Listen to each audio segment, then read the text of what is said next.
College से graduation हुआ है और एसएफआई आइसा के अलायंस से इस बार डूसू की प्रेसिडेंशियल कैंडिडेट हूँ। अच्छा मैम, ये आज मैनिफेस्टो रिलीज हुआ है, तो इसका क्या मैनिफेस्टो में स्टूडेंट्स के लिए क्या बेनिफिट्स आपने वो दिखाए हैं?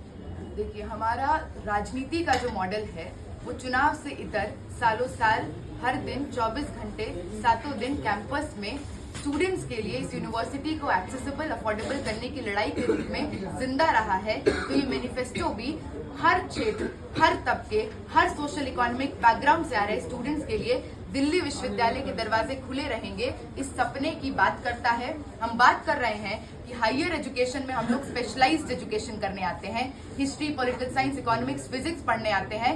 आज स्किल एनहांसमेंट के नाम पर, वैल्यू एडिशन के नाम पर क्लासरूम में पढ़ाया जा रहा है yoga, the art of being happy, स्वच्छ भारत, फिट इंडिया, वैदिक मैथ्स, ऐसे सब्जेक्ट्स जो हर तरह से एक बड़े जॉब मार्केट के लिए चीप लेबर पैदा करना चाहता है, ताकि यहाँ से पढ़कर स्टूडेंट्स निकले 20-25 हजार की नौकरी उनको करनी पड़े। इस मॉडल को नामंजूर करते हुए हम लोग डिमांड कर रहे हैं सैक वैक जैसे बोगस कोर्सेज को रोल बैक करना होगा।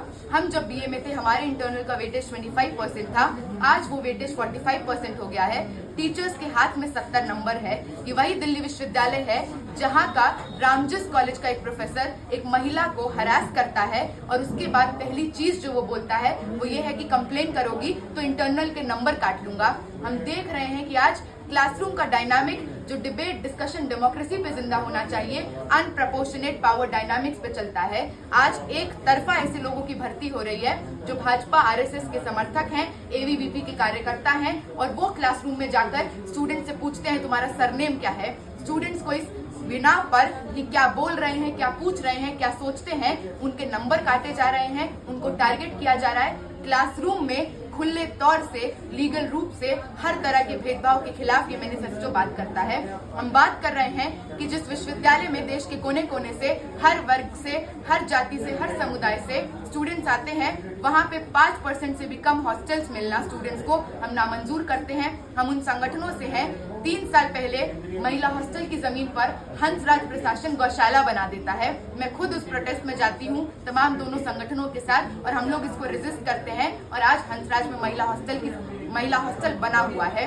हम लोग देखते हैं आज रामजस में, हंसराज में बॉयज हॉस्टल को बंद कर दिया गया है, उसको खोलना होगा। इसके साथ साथ नए हॉस्टल्स का निर्माण करना होगा।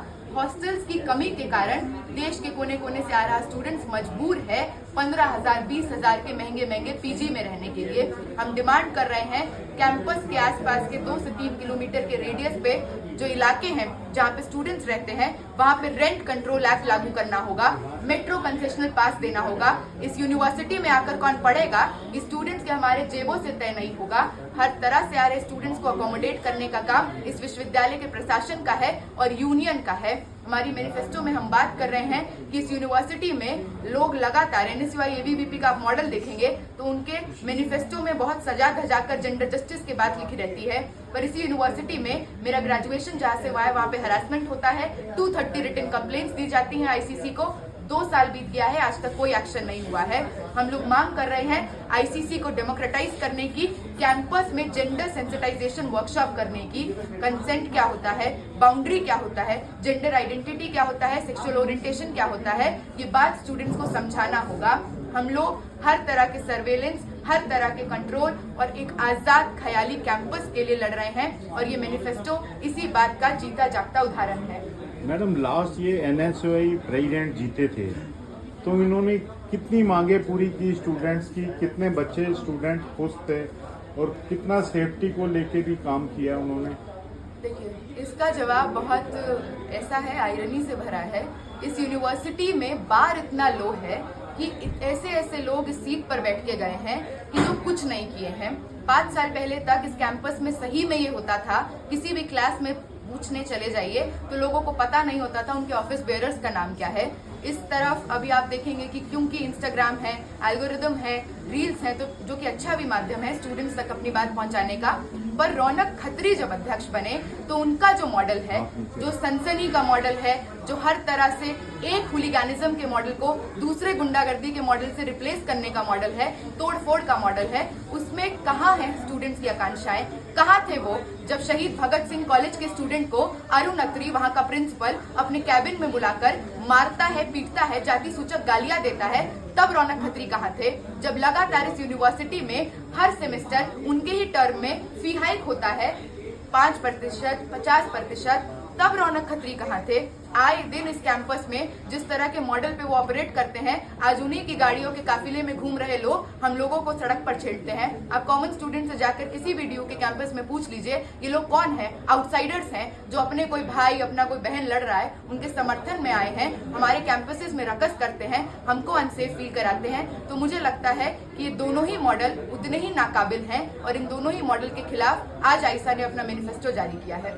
मैडम, जैसे CUT का एग्जाम होता है तो इसमें काफ़ी स्टूडेंट्स कुछ मार्क्स की वजह से एडमिशन नहीं ले पाते हैं और जो कोटे के लोग होते हैं उनको मिल जाता है, और जो जनरल कैटेगरी है उनका डिफरेंस काफ़ी होता है, लेकिन उनको मिल जाता है, वो बेचारे रह जाते हैं, वो दुखी रहते हैं।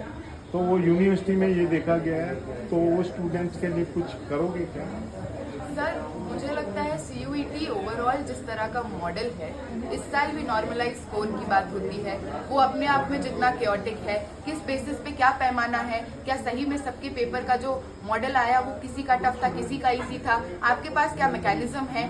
CUET, JEE मेंस और तमाम नीट जैसी परीक्षाएं हम देखते हैं एक संस्थान कराती है, वो है NTA के ही राज में हम देखते हैं नीट का पेपर लीक होता है, नेट का पेपर लीक होता है। तो एक ऐसी संस्थान जिसके पास प्रिंटिंग से लेके प्रोफेसर को, कौन से प्रोफेसर को इन्विजिलेशन के लिए रखना है, किस तरह से पेपर बनेगा, कहाँ सेंटर होगा, इस सारे ही एग्जाम्स की जिम्मेदारी जब एक बॉडी पे होगी, और वो बॉडी जिस तरह से हम देखते हैं जितनी करप्ट है, तो ऐसे एग्जाम्स में भी अनफेयर मीन्स इस्तेमाल होंगे। लगातार पेपर लीक होते हैं, लगातार पेपर बिकते हैं, हम जानते हैं, आप जानते हैं। तो मुझे लगता है इसका जवाब खाली एक ये नहीं है कि जनरल कैटेगरी के स्टूडेंट्स प्रभावित होते हैं। आप देखेंगे तो इस देश में जाति व्यवस्था सालों साल, दशकों पुराना एक ऐसा चीज मॉडल है जिसने एक बड़ी आबादी को उनके हक अधिकार से दूर रखा। आज भी इस देश में मार्जिनलाइज कास्ट के साथी यूनिवर्सिटी तक आ नहीं पाते हैं। कितने ही लोग हैं जो स्कूली शिक्षा भी अर्जित कर पाते हैं। तो मुझे लगता है ये सवाल खासकर जब रिजर्वेशन विरोधी हो जाता है तो उसमें तो मेरा जवाब ये होगा कि मार्जिनलाइज सेक्शंस को भी और मौका मिलना चाहिए। जनरल कैटेगरी के स्टूडेंट्स को जो मौके नहीं मिल रहे हैं वो रिजर्वेशन की वजह से नहीं मिल रहे हैं, ऐसा नहीं है, सिस्टम में फ्लॉ है। हमारा सवाल ये क्यों नहीं होता कि सीट क्यों नहीं बढ़ती नीट की, हमारा सवाल ये क्यों नहीं होता CUET UG की जो परीक्षा है वो अच्छे से क्यों नहीं होती, वो इस वजह से नहीं आ पाते क्योंकि मेथड ठीक नहीं है, ये कारण नहीं है कि रिजर्वेशन मिलता है कुछ लोगों को।